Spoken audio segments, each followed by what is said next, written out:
आणि त्या दुसऱ्यांच्या व्यासपीठावरती जाऊन भाषण करतात।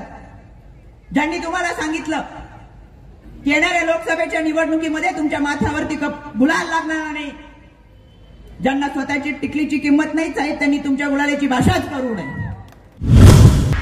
4-5 दिवसापूर्वी एक सभा झाली आदरणीय पवार साहेबांच्या उपस्थितीमध्ये, ज्यांची स्वप्नच अंधारात विलीन झालेली आहेत अशी एक महिला या व्यासपीठावरून बोलताना मला आश्चर्य वाटलं।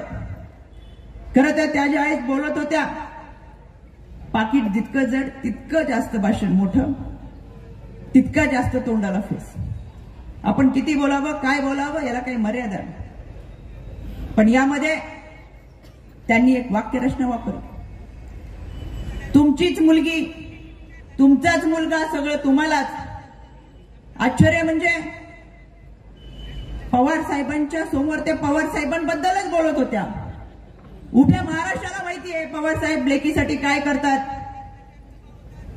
पाकिटाच्या नादात समजलं नाही आपण काय बोलतोय। साहेबांच्या लेकीबद्दल त्या साहेबांना सांगत होत्या पण त्यांना कळलं नाही।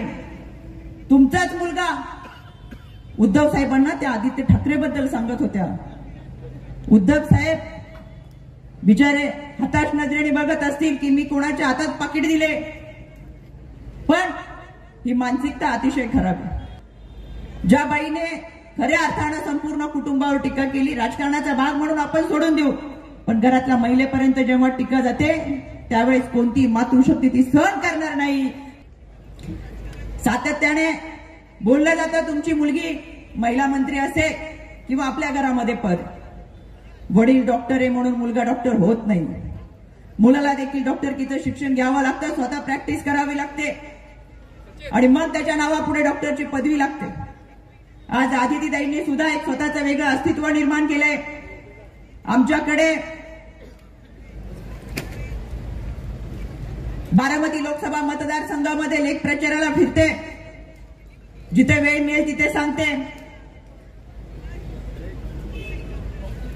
की दमलेल्या बाबासाठी लेक नारळाचे पाणी, लेकीसाठी बाप बुलंद कहाणी। मला असं वाटतं आता हे बदललं पाहिजे। 15 वर्ष सत्ता दिली, 15 वर्ष खासदार राहिले तरी स्वतःच्या नावाची ओळख निर्माण करता आली नाही, म्हणून 83 वर्षाच्या बापाला त्यांना फिरून मतं मागावी लागतात। तसं तटकरे साहेब तुमचं नाही, तुमची लेक स्वतःच्याच नावाने मतं मागते, आज तुमच्यासाठी लेक फिरते। त्याच्यामुळे निश्चितपणाने आम्हाला अभिमान वाटतो की त्यांची स्वतःची एक वेगळी ओळख आहे। गाडी माडीपर्यंत ठीक होतं, ज्यांच्या समोर ही भाषणं झाली त्यांची कोणाची कौलारू घर आहेत, लांबलचक गाड्या त्यांच्या सगळ्यांच्याच आहेत, इथपर्यंत ठीक आहे, पण बायकोच्या सिल्क साडीपर्यंत जर आपण जात असाल तर आम्ही कसं शांत बसू। ज्यांनी भाषण केलं दुर्दैवाने देवाने त्यांना रंग रूप उंची नसेल दिली।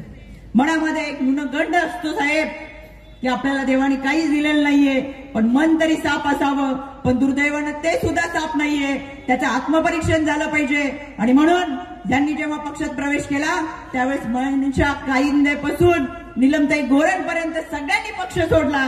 म्हणजे आत्मपरीक्षण करायची वेळ आहे की एक बाई जरी पक्षात येते आणि सगळ्या महिला पक्षातून बाहेर पडतात, याचा अर्थ की आपल्यामध्ये किती अवगुण असतील आणि त्या दुसऱ्यांच्या व्यासपीठावरती जाऊन भाषण करतात। ज्यांनी तुम्हाला सांगितलं की येणाऱ्या लोकसभेच्या निवडणुकीमध्ये तुमच्या माथ्यावरती गुलाल लागणार नाही, ज्यांना स्वतःची टिकलीची किंमत नाहीच आहे त्यांनी तुमच्या गुलालाची भाषाच करू नये।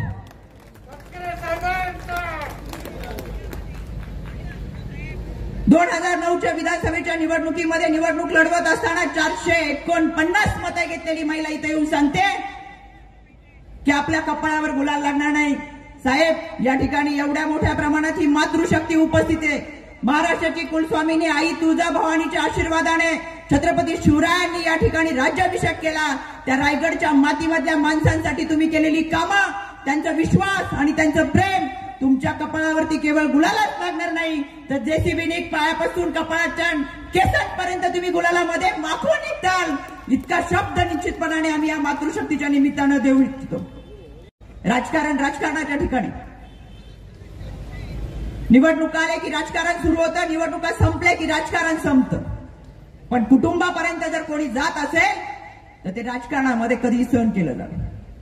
एक वेळ सुखाच्या क्षणाला बरोबर येणारा माणूस लक्षात राहत नाही साहेब, पण दुःखाच्या क्षणाला बरोबर असणारा माणूस लक्षात राहतो।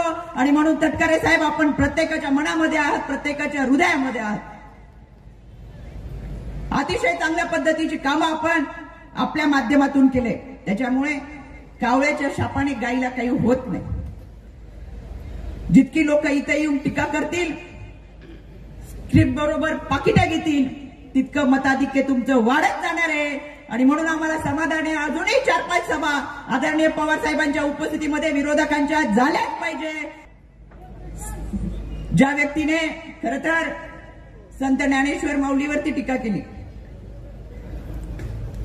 वारकरी संप्रदायाने ज्या व्यक्तीला वाळीत टाकलं, आपली भूमी साधू संतांची, छत्रपती शिवरायांच्या विचारांची, त्या व्यक्तीला व्यासपीठावरती बोलून टीका करायला सांगितलं जातं, वारकरी संप्रदाय कदापि सहन करत।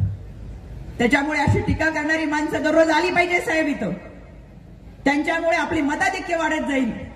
भीमा कोरेगावच्या दंगली दरम्यान पत्रकार परिषद घेऊन ज्या महिलांनी सांगितलं की संभाजी भिड्यांवरती पहिली फिर्याद मी नोंदवली, माझ्या जीवाला धोका आहे, मला संरक्षण मिळालं पाहिजे, माझ्यावर कधी हल्ला होऊ शकतो, हे दांड्यात खोटं होतं। संभाजी भिड्यांवरती पहिली फिर्याद करणारी बाई अनिता सावळे होती आणि ती गणराज्य संघाची सदस्य होती। आता साहेब, हा गणराज्य संघ कोणाचा? गणराज्य संघ कुठे विलीन झाला? गणराज्य संघाने अनेकांची मांडवली करत पुण्या मुंबईमध्ये प्रॉपर्ट्या गोळ्या केल्या। आता तो कागद काढाच, त्याच्याशिवाय आपल्यालाही समजणार नाही गणराज्य संघ करतोय काय। ज्यांना ज्यांना जितकं काही वाईट घडावं असं वाटतं, त्यांच्यासाठी मला आवर्जून सांगायचंय, 4 जूनला निकाल लागल्यानंतर बारामती मधला गुलाल उधळल्यानंतर आम्ही रायगडचा गुलाल उधळायला येणार आहे, इतकी खात्री या निमित्ताने मी देतो आणि थांबतो। धन्यवाद।